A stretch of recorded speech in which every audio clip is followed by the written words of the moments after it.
Резултати на преварата в състезателния дисциплина на Клоненска Руци.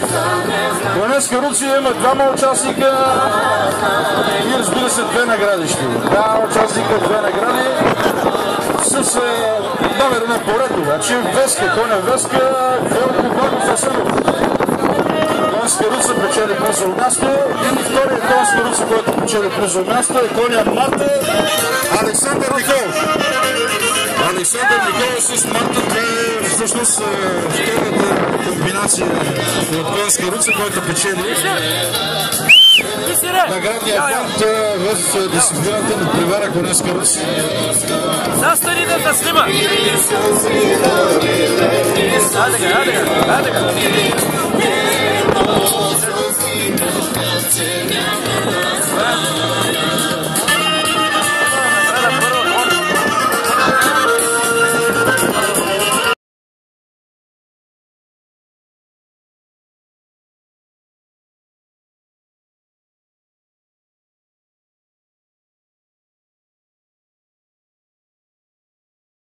И само единствено сериозни коне могат да се преборят с това на Пиланов.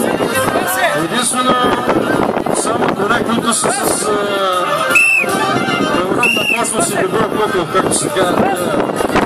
Всичкопозите, както ги определят, не добре се справят. Също не да се прави се обсъждане на тяхната борба.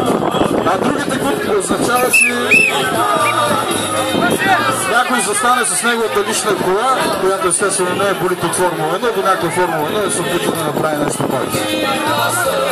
Но все пак даваме шанс на всички желащи, които имат кораша и се надяват, че конете имат силите да го направят.